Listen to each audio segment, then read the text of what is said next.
Guys, nagkayayaan kaming mag-camping sa kilometer 105.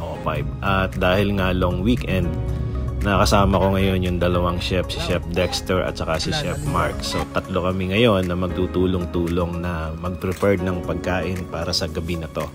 Fusion ang tema ng aming pagkain. So eto, at nagme-mess and plus na kami. By the way, ito nga po pala yung grilled octopus ni Chef Dexter. Grabe, ang sarap niyan. At eto naman yung iba pang Japanese food natin.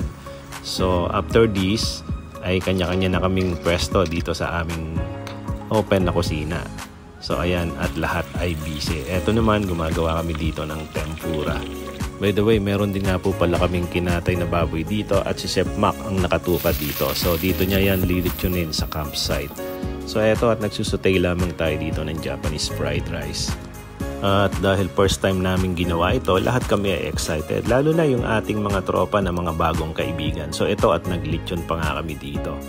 At meron din kaming bago na ipinakita sa mga tropa. Ito ay ang flambado. Ang flambado ay isang French technique na ginagamit noong Middle Ages. So ayan, at masayang-masaya sila kasi nakikita nila ang lakas-lakas ng apoy at talaga namang nagsisigawan pa. So eto, almost ready na at maya-maya lamang ay kakain na ang mga tropa.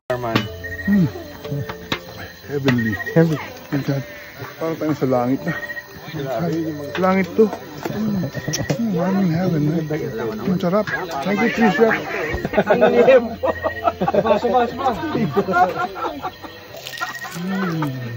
Grabe. Ang sarap. Grabe. Parang ito pa lang. Parang kayo naman. Amen. Thank the Lord. Thank you rin po sa pag-invite sa akin dito. It's Chef MJ, Chef Dex. So, I have a pancit canton with the twist. Okay, good evening mga kabahag. Thank you so much sa pag-invite niyo sa amin dito. Ayan, thank you Brother Rael, kay Press Benji at sa mga ka-prep natin dito. So wala naman akong ganong ka-import-import, hindi ako ganong nag-hirap.